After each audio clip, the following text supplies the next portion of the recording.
नमस्कार बच्चों, कैसे हैं आप सभी। उम्मीद है बहुत अच्छे से होंगे और आप सबकी पढ़ाई बहुत अच्छी चल रही होगी। पिछली कक्षा में हम लोगों ने बच्चों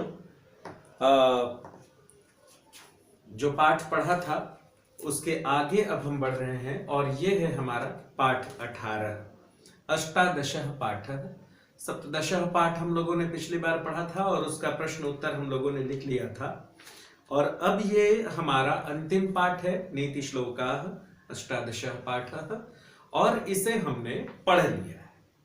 इसका अर्थ हम लोगों ने देख लिया है, एक एक श्लोक का अर्थ और इसका शब्दार्थ सब कुछ हम लोगों ने देख लिया है। अब इस कक्षा में हमें सिर्फ और सिर्फ प्रश्न और अभ्यास और पाठ का अर्थ, श्लोक दर श्लोक जो अर्थ है ना, उसे हमें देखना है और फिर उसके बाद प्रश्न और अभ्यास।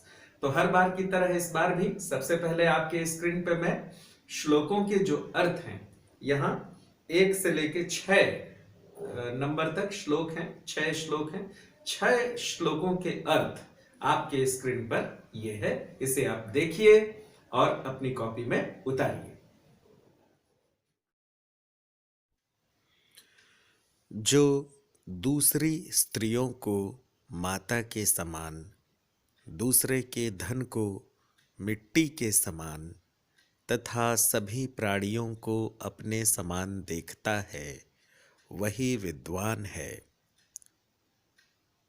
हे सरस्वती, आपका यह खजाना अनोखा है, क्योंकि खर्च करने पर बढ़ता है तथा इकट्ठा करने पर नष्ट हो जाता है।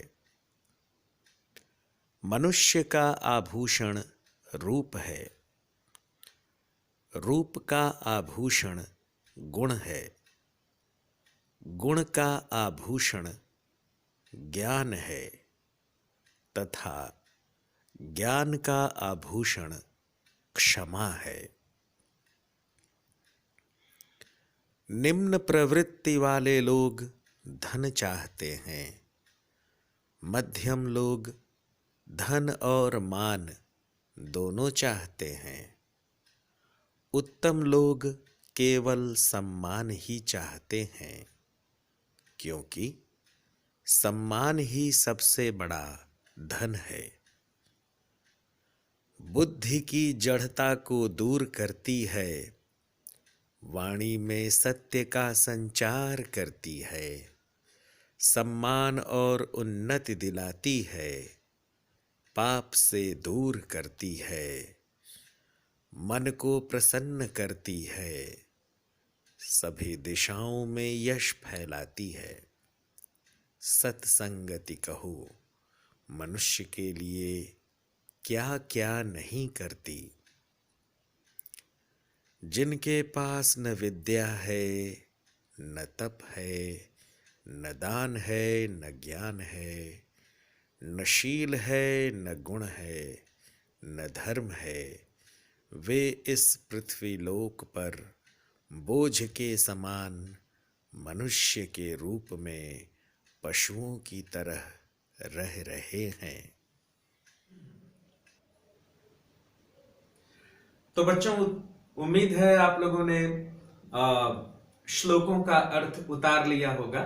बहुत ही स्पष्ट है और पीछे मेरी आवाज भी आ रही है, तो उसे आप अच्छे से सुन के, आप उसे सुनेंगे ना तो याद भी हो जाएगा। मैंने आवाज क्यों दी है? अपनी आवाज इसलिए दी है बच्चों कि यदि आप मोबाइल चालू करके देखना नहीं चाहते हैं तो ईयरफोन लगा करके आप उस अर्थ को बार बार सुनिए, तो सुनेंगे तो वो याद हो जाएगा। इसलिए मैं उसके पीछे अपनी आवाज देता हूं, क्योंकि आवाज का एक फायदा होता है कि जब आप आवाज सुनते हैं तो आपके जेहन में, आपके मस्तिष्क में वो आवाज रहती है ना। तो आप उसे बार बार सुनिए, जरूरी नहीं है कि आप उसे देखें ही। तो एक बार अर्थ देखिए पूरा और उसके बाद एक बार संस्कृत में श्लोक देखिए और फिर अर्थ को सुनिए, तो बहुत जल्दी पकड़ में आ जाएगा। तो अब चलिए, आप लोगों ने अर्थ देख लिया और सुन भी लिया। अब हम पहले प्रश्न से आज का सत्र शुरू करते हैं, आज की क्लास शुरू करते हैं। पहला, निम्नलिखित प्रश्नों के संस्कृत में उत्तर दीजिए। चलिए उत्तर देते हैं, है ना। प्रश्न क्रमांक 1 से हम शुरू करते हैं। चलिए, निम्नलिखित प्रश्नों के संस्कृत में उत्तर दीजिए। प्रश्न क्रमांक 1। प्रश्न क्रमांक 1। ठीक है। अब देखिए, पहला प्रश्न है, विद्यायाः कोशः कीदृशम् अस्ति। माता सरस्वती का जो विद्या का कोश है, विद्या का धन संचय है, वह कैसा है? तो वो अपूर्व है ना। मैंने आपको अर्थ समझाते समय बताया था कि हे मां भारती, आपका कोश अपूर्व है, क्योंकि खर्च करने से वह बढ़ता है और संचित करके रखने से कम होने लगता है। तो ये अपूर्व ही है, अद्वितीय है। चलिए, इसका अर्थ लिख लीजिए। विद्यायाः कोशः अपूर्वः अस्ति। क विद्यायाः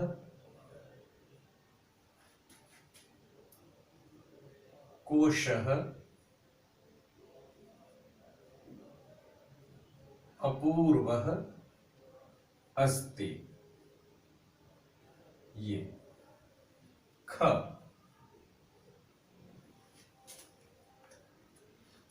प्रश्न क्या है? रूपम कस्य आभरणम अस्ति। रूप किसका आभूषण है? रूप नरस्य आभरणम रूपम, है ना। मनुष्य का आभूषण रूप है। तो नरस्य आभरणम रूपम अस्ति, या ऐसा लिखें कि रूपम नरस्य आभरणम अस्ति। रूपम नरस्य आभरणम अस्ति। रूपम नरस्य आभरणम अस्ति। ग देखिए, अधमाः किम इच्छन्ति। अधम लोग, है ना, जो लोग बहुत ही नीचे ख्यालों वाले होते हैं, है ना, जो बहुत ज्यादा सोच नहीं पाते, तो अधमाः किम इच्छन्ति, ऐसे लोग किस बात की इच्छा रखते हैं?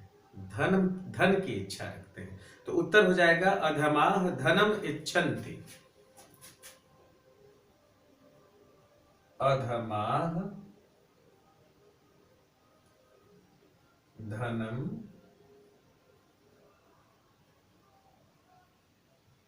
इच्छन्ति। अब घ देखिए, घ क्या कहा जा रहा है? कह पापम अपाकरोति। पाप को कम कौन करता है? सत्संगति। सत्संगति पाप को कम कर देती है। तो आप लिखेंगे सत्संगति पापम अपाकरोति। सत्संगति पापम अपाकरोति।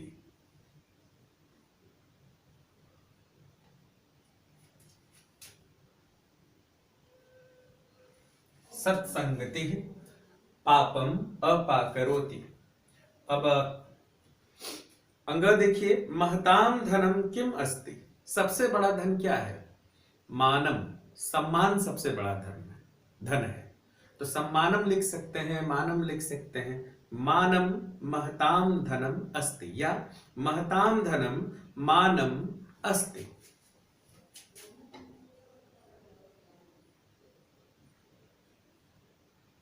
महताम धनम मानम अस्ति। इस तरह बच्चों ये क ख ग घ अंग प्रश्न क्रमांक 1 है ना। इसमें ये 5 प्रश्न थे, पांचों के उत्तर मैंने यहां लिख दिए, आप देख लीजिए। विद्यायाः कोशः अपूर्वः अस्ति, रूपम नरस्य आभरणम अस्ति, अधमाः धनम इच्छन्ति, सत्संगतिः पापम अपाकरोति, महताम धनम मानम अस्ति। तो इस तरह से ये प्रश्न क्रमांक 1 और उसका उत्तर हो गया बच्चों।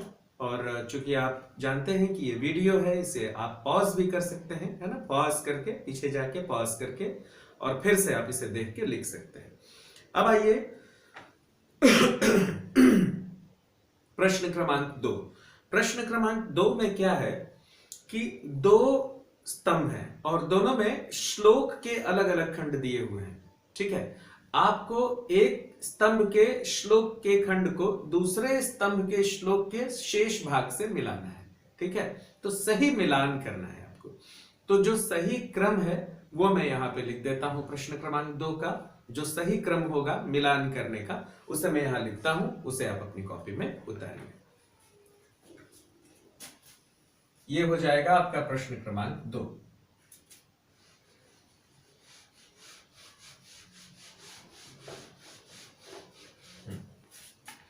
अब देखिए जो पहला है वो है चेतः प्रसादयति दिक्षु तनोति कीर्तिम, है ना। चेतः प्रसादयति, मन को प्रसन्न करता है, और दिक्षु तनोति कीर्तिम, और सभी दिशाओं में आपकी कीर्ति को फैलाता है। तो पहला हो जाएगा दिक्षु तनोति कीर्तिम, पहला। दिक्षु, फिर से लिखिए, अच्छे से लिखिए।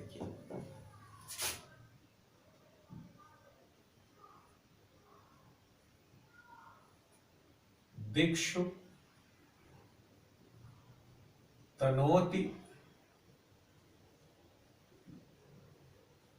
कीर्तिम।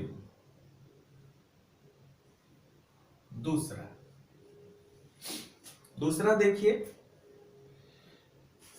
येषाम न विद्या तपो न दानम, जिसके पास न विद्या है, न तप है, न दान है, ज्ञानम न शीलम, गुणो न धर्म, है ना। जिसके पास विद्या नहीं है, तप नहीं है, दान नहीं है, ज्ञान नहीं है, शील नहीं है, गुण नहीं है, धर्म नहीं है, वो क्या है? वह मनुष्य के रूप में घास चरता हुआ एक जानवर है। ठीक है, तो ये होगा ज्ञानम न शीलम गुणो न धर्म। ज्ञानम न शीलम गुणो न धर्म।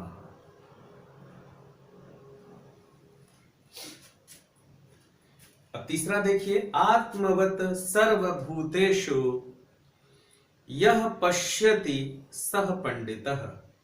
आत्मवत सर्वभूतेषु, सभी व्यक्तियों को, सभी जीवों को अपना समझता है। वो कैसा होता है? यह पश्यति सह पंडितः, जो ऐसा देखता है वह पंडित होता है। तो आत्मवत सर्वभूतेषु यह पश्यति सह पंडितः। तीसरा, यह पश्यति सह पंडितः। यह पश्यति सह पंडितः। अब अगला देखिए, सत्संगति कथय किं न करोति पुंसाम। सत्संगति कहिए क्या क्या नहीं करती मनुष्य के लिए। तो किं न करोति पुंसाम। चौथा, किं न करोति पुंसाम। पांचवा देखिए, व्ययतो वृद्धि मायाति क्षय मायाति संचयात। व्यय करने पर बढ़ जाता है और संचित करने पर इसका क्षय हो जाता है। यह क्या है? अपूर्व कोश। मां भारती, सरस्वती के ज्ञान का अपूर्व कोश। तो यह हो जाएगा क्षय मायाति संचयात। क्षय मायाति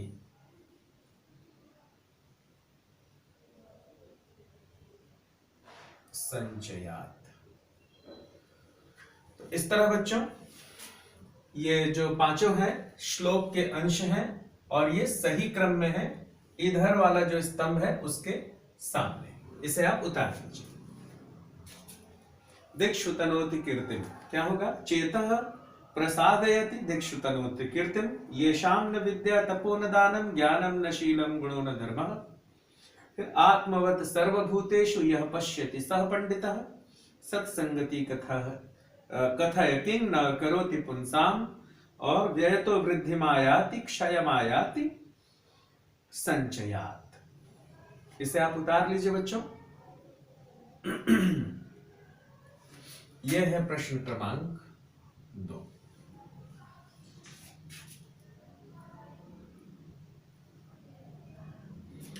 अब बच्चों आइए हम तीसरे प्रश्न की ओर चलें। सही विकल्प पर सही का निशान लगाना है आपको। मतलब कि यहां पर क ख ग घ अंग 5 पंक्तियां दी गई हैं, उसमें बीच में 2 शब्द दिए गए हैं, उसमें से सही शब्द चुनना है आपको कि इस जगह पर कौन सा सही शब्द होगा। तो चलिए हम उसे चुनते हैं, मैं उसे क्रम से लिखता हूं।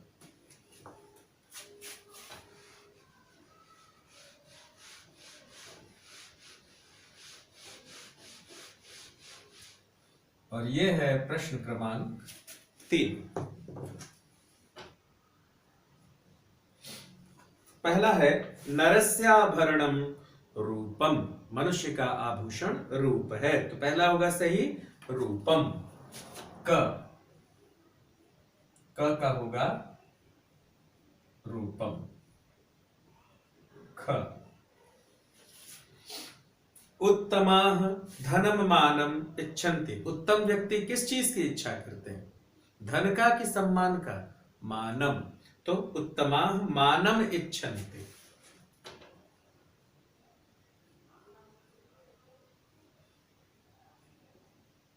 ग गुणस्य आभरणम क्षमा ज्ञानम अस्ति। गुण का आभूषण क्षमा है या ज्ञान है? गुण का आभूषण ज्ञान है। ठीक है, तो ज्ञानम अस्ति।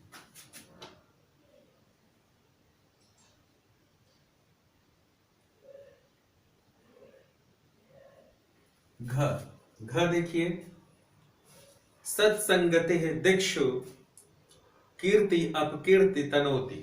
सत्संगति सभी दिशाओं में कीर्ति या अपकीर्ति को फैलाती है। तो सत्संगति कीर्ति को फैलाती है। कीर्ति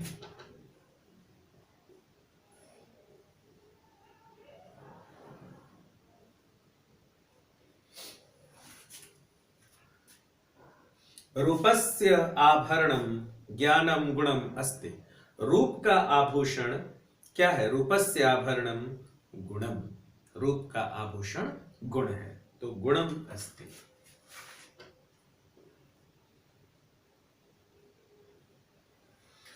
तो इस तरह से बच्चों ये प्रश्न क्रमांक 3 का उत्तर है। इसे आप उतार लीजिए।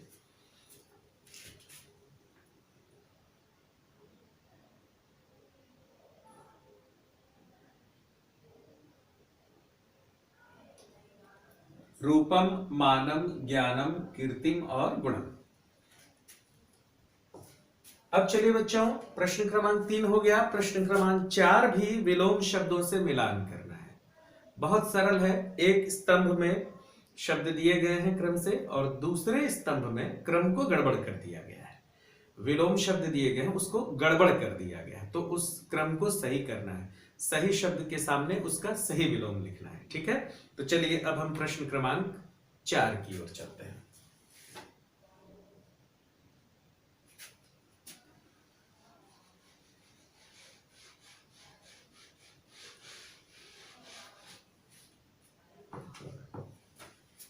प्रश्न क्रमांक 4। अब देखिए, पंडितः, पंडित मतलब ज्ञानी, तो उसका विलोम होगा मूर्खः। पंडितः का विलोम क्या होगा? मूर्खः। गुणः अवगुणः।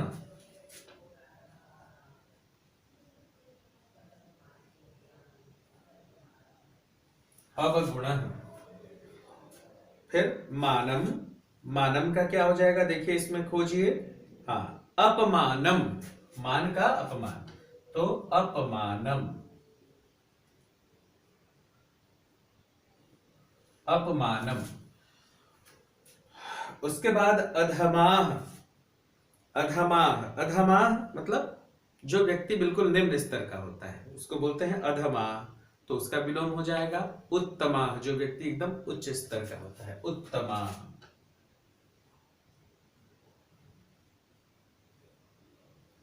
और ये निम्न स्तर और उच्च स्तर हम किस आधार पर तय करते हैं? ज्ञान के आधार पे।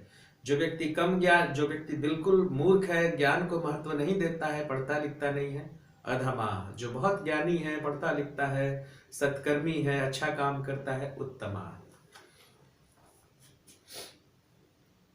सत्संगति मतलब अच्छे लोगों का साथ। तो इसका जो विलोम है वो क्या हो जाएगा? बुरे लोगों का साथ, कुसंगति है।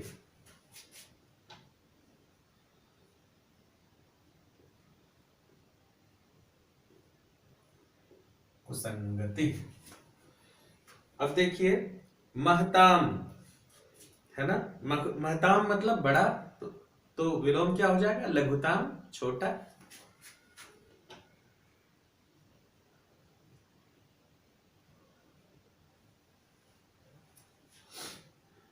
उसके बाद देखिए दानम, तो दान का क्या हो जाएगा? दान देने का, दान देना मतलब दे देना, और संचित करना मतलब इकट्ठा करना, संचयम।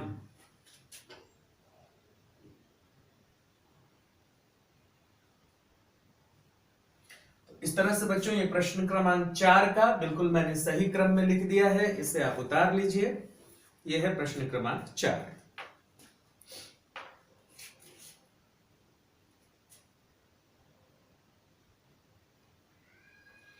मूर्खः, अवगुणः, अपमानम, उत्तमाः, कुसंगतिः, लघुताम और संचयम।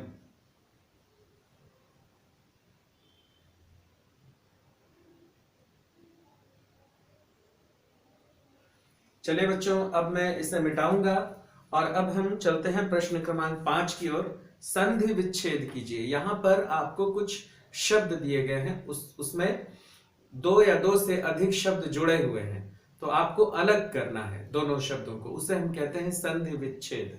ठीक ना? तो चलिए यहां पर मैं जो संधि विच्छेद क्रम से होगा उसे मैं यहां लिखता हूं और आप सभी अपनी कॉपी में उतारेंगे।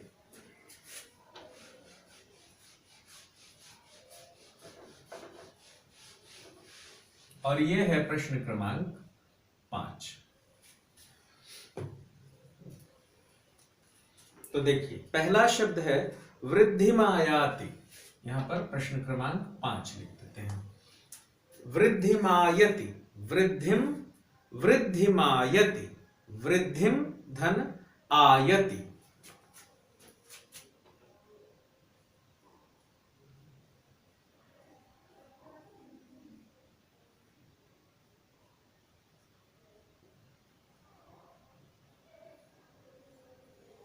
वृद्धिम धन आयति, वृद्धिमायति।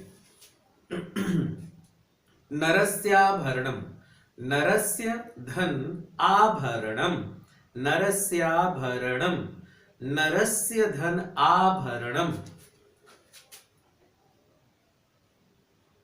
नरस्य धन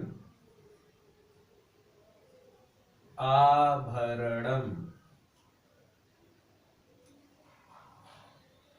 अगला देखिए, अगला है मानोन्नतिम, मानोन्नतिम, मान, मानोन्नतिम। 2 शब्द एकदम स्पष्ट दिख रहा है, मान और उन्नतिम, मान धन उन्नतिम, मान धन उन्नतिम। फिर क्षयमायाति, क्षयमायाति, क्षयम धन आयाति,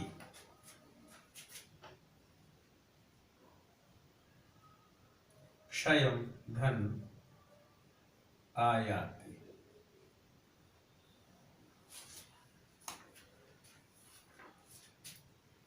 देख लीजिए बच्चों,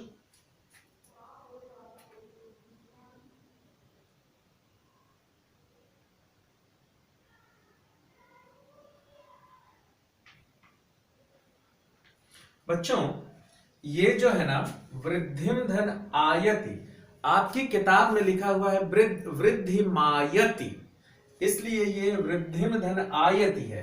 असल में वो शब्द होगा वृद्धिमायाति। देखिए ऐसा,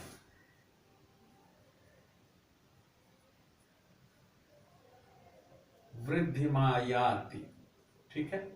तो वृद्धिमायाति है तो वृद्धिम धन आयाति हो जाएगा, आप इसे आयाति कर लें, वृद्धिम धन आयाति। इसे सुधार लें, किताब में ये थोड़ा सा मुझे लगता है कि प्रिंटिंग मिस्टेक है, वृद्धिमायति लिखा हुआ है, वो वृद्धिमायाति होगा। तो बच्चों ये 5वां प्रश्न आपका यहां पर समाप्त हो गया। अब 6वें प्रश्न की ओर चलते हैं बच्चों। 6वां प्रश्न जो है वो है उचित उत्तर पर सही का निशान लगाइए। इसे मैं हमेशा कहता हूं कि आप स्वयं बनाइए। इसमें 3 विकल्प दिए हैं, तीनों में से किसी एक विकल्प को आपको सही चुनना है। तो आप पूरा पाठ पढ़ चुके, पूरा प्रश्न और अभ्यास देख चुके, तो कोई भी ये जो प्रश्न है वो इससे बाहर का नहीं है। 3 विकल्पों में से सही विकल्प चुनना है। चलिए मैं आपका सहयोग कर देता हूं, मैं मौखिक रूप से बता देता हूं और आप सभी इसे टिक लगा लेंगे, इसमें अपनी कॉपी में सही उत्तर को उतार लेंगे, ठीक है। सर्वभूतेषु आत्मवत पश्यति सह भवति, जो सभी को अपने अपनों के समान मानता है वह कौन है? पंडितः सह भव, यह भवति सह पंडितः, है ना। सज्जनानाम धनम अस्ति, सज्जनों का धन है मानम, सम्मानम, मानम जो है। नरस्याभरणम भवति, मनुष्य का आभूषण होता है रूप, रूपम। सत्संगति वाचि संचति सत्यम, सत्संगति वचनों में संचार करती है, सत्य का संचार करती है, ठीक है। तो इस तरह से ये 6वां प्रश्न भी बिल्कुल आप बना लेंगे। पहला होगा पंडितः, दूसरा होगा मानम, तीसरा होगा रूपम और चौथा होगा सत्यम, ठीक है बच्चों। तो इस तरह से बच्चों पाठ आपका पूरा समाप्त हो गया। ये जो संस्कृत की आपकी किताब है वेदवाणी, है ना, ये पूरा पाठ आपका समाप्त हो गया। और इसमें अब आपको करना ये है कि आप अपना नोट्स बनाइए, आप खूब अच्छे से लिख लिख करके अभ्यास करिए। और जो परिशिष्ट है उस परिशिष्ट में शब्द रूप है, धातु रूप है, इसे तो मैं शुरू से आपको बताता आ रहा हूं, शुरू से पढ़ाता आ रहा हूं कि आप जरूर इन्हें याद करिए। धातु रूप में कम से कम किसी एक धातु का पूरा रूप आप जरूर याद करें, ये तो मैं हमेशा आपसे कहता चला आ रहा हूं, है ना।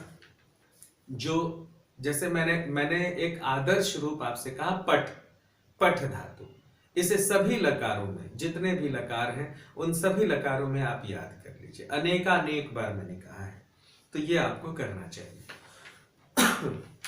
फिर उसके बाद देखिए कुछ उपयोगी शब्दावली हैं, पक्षियों के नाम हैं, फलों के नाम हैं, सूखे फलों के नाम हैं, ड्राई फ्रूट्स, हाँ। उसके बाद फिर सब्जियों के नाम हैं, ये आपको याद होने चाहिए। कुछ पर्यायवाची हैं, यहां तक आप याद करिए, ठीक है। मैं आपको गृह कार्य दे रहा हूं। ये जो महत्वपूर्ण नाम है, व्यवसायी कौन कौन से हैं, रंगों के नाम, संबंधियों के नाम, पशुओं के नाम, शरीर के अंगों के नाम, वस्तुओं के नाम, ये सब आपको बहुत याद होने चाहिए बच्चों, है ना। तो इस पर भी मैं एक वीडियो बनाऊंगा और आपको भेजूंगा। हम सभी इस पर अच्छा काम करेंगे, इन्हें याद करेंगे, है ना। आज ही नहीं, आगे भी चल के आपको बहुत काम आएगा ये सब। उसके बाद फिर प्रत्यय है, उपसर्ग है, इन्हें भी हम याद करेंगे, समझेंगे, अपने कॉपी में बनाएंगे, क्योंकि यहां से भी प्रश्न आ सकते हैं बच्चों, ठीक है। तो हमारी तैयारी होनी चाहिए। फिर संधि है, तो कुछ व्याकरण पर हम ध्यान देंगे। 2-3 पीरियड में हमारा व्याकरण, चूंकि हम इसके साथ ही साथ व्याकरण पढ़ रहे थे, तो हम एक बार फिर से अलग से व्याकरण पर नजर डाल लेंगे 2-3 पीरियड में। तो उम्मीद करता हूं कि ये जो नीति श्लोका है ये आपने उतार लिया होगा और खूब अच्छे से आप मेहनत कर रहे होंगे, कॉपी बना रहे होंगे। तो पहले तो चलिए आप पाठ पूरा करिए, नोट्स पूरा करिए, मैं आपकी कॉपी चेक करूंगा और उसके बाद हम आगे का काम करेंगे, ठीक है। तो इसी उम्मीद के साथ कि आपको आज की ये कक्षा बहुत अच्छी लगी होगी। आप सबका बहुत बहुत धन्यवाद।